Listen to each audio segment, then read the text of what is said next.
Good morning, you guys. Welcome to Coffee with Christine. Happy Friday. I'm very excited that it's our Friday today. Um, I think for this week, we just talk about the homeless situation, which again, I think is a pretty big topic. And so it warrants like a lot of our discussion. But with that being said, let's recap. I'm going to take it. I was really thinking that it might be a good idea for us to do some type of ICS support. And I have a feeling that this is currently what they're using for the fraud. So I think I talked about it yesterday, but ICS pretty much is incident command that when you're tackling I guess it doesn't need to be big, but when you're tackling a complicated or urgent matter, then usually this is the format that you use for usually government uses this, military uses this. Because it cannot be a not coordinated effort. Anyone who's run operations know this to be the case. For things to work, you need people to be able to move in unison. So first, just to recap. So first, we talked about the data and how I think it's easily manipulated. The way that we're counting our homeless community members is really not accurate, and it's very prone to errors. And I say this as someone who have been part of data collection for that type of population. So just saying that because currently they just do clickers. There has to be a better way to count them. The problem also is that California really, for some reason, don't like ID. So I met a lot of our homeless community members who has multiple IDs. So that doesn't work. So we have to fix the data. And then for the homeless population, we've identified a few things. So that causes it, right? So we have um, drug use, which is pretty big. It's a big deal, and we need to discuss. We need to address that. There's no way that we can fix the homeless situation without fixing the drug problem, unless what the community members who wants housing first, unless what you imagine is that it's okay to put people in multi-million facilities and to do drugs and just destroy it. So because again, when you're in that zone, you don't really care much about anything else outside of getting high, and it's not their I wouldn't say it's not their fault. They're not able to make that they're not able to take care of themselves. So whatever you give to them, unfortunately it will get destroyed. So it's not that. And then I think the problem too is liability. There's a lot of liability if it's being provided by organization and state. So we need to tie all these efforts to um, rehabilitation. Like there's really no, I can't see a way around it without that plan. So being kind to them and just saying, giving them a home, it's really not good enough. And then, so another one is that we have that mental health issue. We really need to bring back mental health facilities. And and the sad part about this is that when people talk about it, they don't like, of course, the condition. I when I was part of that government organization where we drive around and help during COVID, we took over one of these facilities to use it for our, to provide care. And it's really tough. Like it's tough to work at a place like that. I understand. And the condition of the people is also, pretty shocking. It's not easy to see as a regular person, it's not easy to see as a professional. Whenever I hear someone tell me that they work at like facilities similar to this, much respect, like much respect to them, because I know that that's a tough job. I guess what I want to say ultimately is this for the mental health crisis. It's kind of sad because I think our society had made it so that as long as they don't see it, it's okay. And it's just such an unfortunate situation because the problem doesn't go away. You just look away or you hide them. And I'm talking to my fellow Californians.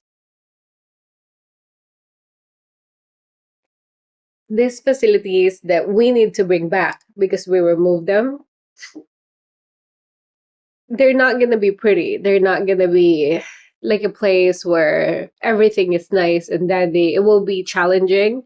And the people that would be working at those facilities needs to be compensated properly, because that would be not just physically taxing, but mentally taxing as well. When you're providing care for a population like that, you need to be like really on your toes, and you really need to be in a place where you need to be in a place of care. I have taken care of a handful of people that have mental health condition, and it's just tough. So whoever ends up working there needs to be well paid, but we need to. There's no way around it. We need one, and it's like saying defund the police or remove the police. It's like one of those things that there's that branch of society that needs to be taken care of, and saying otherwise is not kind, because it's not. It's so weird. It's like we imagine that when we look away, these people disappear, and you see them having to do their regular daily living in the streets. They need assistance. And outside of making sure that our streets are clean and safe, one of the biggest thing is that that's really the only way that these people would get a chance. I think that, and I'm saying this from a clinical sense, there's no way that they would just magically cure whatever is going on with them. And as someone who has to follow up on some of these population group, they leave and they go away, and it's hard to provide care. And again, they're not in a state, unfortunately, not in a state where they can advocate for themselves to get help.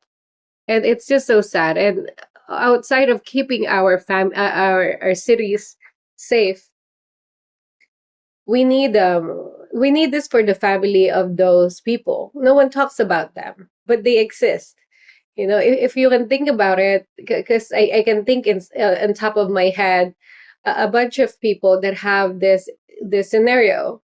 If you can make a choice between your loved one just being randomly somewhere where you don't know what's going on with them, you don't know where they're safe, but you can't keep them home because they're not safe in your environment too. You have kids, for example, or you have other loved ones that you are responsible for.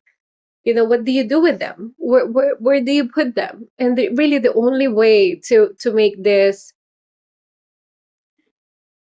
a passionate care is to provide like a safe environment for them at these facilities. And yeah, and like having them camp in the street where we don't always see them, especially if we're not in a we avoid this. Even driving, you avoid places where there's a lot of these tents. It's not a safe place. So that's the third one. So we do have. I also mentioned people depending on immigration status. So it's a hot topic, especially in California. But again, I think it's the overall you have to follow through on the plan. For people who wanted to open the border, right? To just like let them come. where do you think those people stay? Because, some are cool because they have families, but not everyone has a family here. So some of them, especially people with kids, which is pretty sad, they end up in places like the streets. And that's really not a place, that's not really, again, I'm addressing this from a humanitarian perspective. We think that we're helping by just letting them do their thing, but that's not the way to live. And it just hurts everyone involved, especially kids. Kids should not be in the street. And I feel strongly about that. I think when we talk about the risk for these people, we all understand that there's a lot of risk and there's a lot of opportunities for for abuse and harm. So this is not a place where kids should be, and I think that that's needs to be handled also. And then lastly, there is that group of people that are, well, I guess maybe some of them they overlap, but there are those group of people that are they got like a bad break, or and they need support. I want to say that I think for the most part there is opportunities to support those people. I've known a handful of people too who were able to move past, being homeless to actual housing, which is great, like great for them. But overall, I think the idea is that we need to all this most of these things needs to be transitional. It cannot just be like a one time effort and then just let it go. I found this such a sad thought. But when we were doing one of the outreaches, we found this person who just kind of got too old for the system. And then so that person is homeless and she's pregnant. And she doesn't have, she hasn't received any care for herself and her baby. She and as I was telling you guys, these people they're different in the sense that they don't make eye contact. They're very suspicious with us, like with everyone. Just because usually people come out, people, as in, I'll just generalize that, they come out to help for a little bit, to feel good about themselves, and then walk away. And you can see that we're very kind in the sense that the first level effort, we go full force. We give them a lot. We give them everything. We give them needles. We give them pipes. We give them a lot of food. Some expired, some are not, but we give them a lot of these things. But for the most part, there's a follow through, and everyone leaves. Like everyone leaves afterwards. Like it's very few people, a very few organization that stays afterwards. And I was talking to this pregnant girl, and I was trying to encourage her to go to the doctor to get this to get the baby, make sure the baby's doing okay. And they don't want, of course, the judgment. They don't want people having this fake hair. Finally, she gave birth, and I asked her, "Hey, why are you homeless?" And she has a family, not in the state. And she said that she calls her dad sometimes, but for the most part, her dad is also in poverty, also lives like in one of those like adult homes, so she's not able to depend on him. So it's just this, dude. To be honest, I hate that. Like generational poverty just hurts my heart so much. I hope, adults, we make decisions, and sometimes those decisions gets us to trouble. I understand that, and I understand those type of consequences. But I just wish that every kid will get a chance, especially this is America. That I just wish that they get a chance to start from not even five. Start from zero. Start from one. Start from where everyone else majority of the time is starting. But don't start in negative. But see, this girl, is already like going against everything else. When I spoke to her, she said that it's very hard because, and it's true, she has a boyfriend, so her baby daddy, but they won't let them stay together, and it's very hard for that community because that's their only support. Imagine the world feels like it's against you, and the only person that you can actually talk to is not welcome to stay with you. So, in people like this, they would rather live in the streets than be separated. But what I'm trying to say is that, especially since now she has a baby, we need to create a way to help this family kind of in the finish line. Again, I think the state is rich enough, and we are smart enough, and we're caring enough to not just aim for these people to not die, but also to make sure that they kind of get back to their feet, so they would be a contributing member, of the society. So these are for the super young and also the super old, and then everyone in between. And I guess the last thing I want to say, because I have to go to work, that last thing I want to say is that it should never be an option for them to just stay in the streets. And I think I said that in the other thing. The street doesn't belong to them. The street belongs to everyone. To maintain, and I guess people just always assume that since I'm a nurse, I'm just gonna go, take care of them, lovey-dovey process, but it doesn't work like that. Like and I think we're starting to make a change, but it should not be an option for them to say, I'm just gonna hang out here.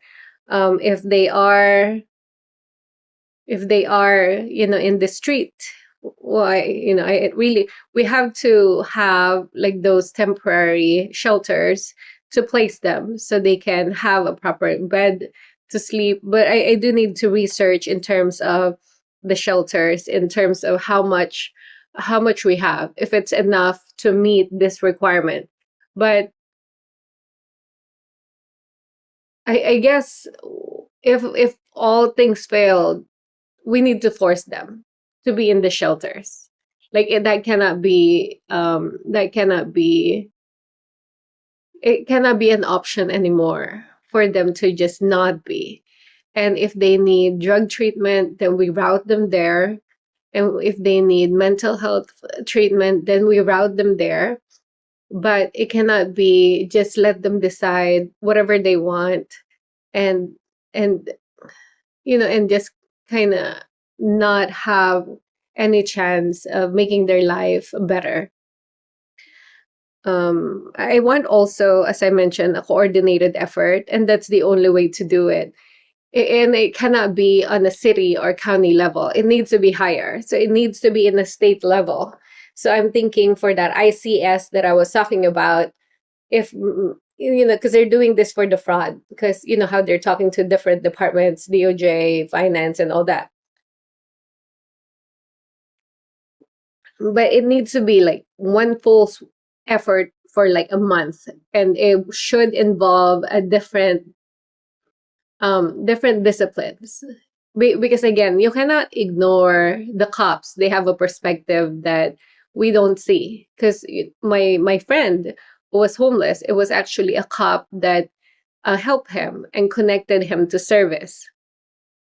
So we need therapists, we need nurses, we need firefighters, we need all this group and we need the cities to be able to have that main response.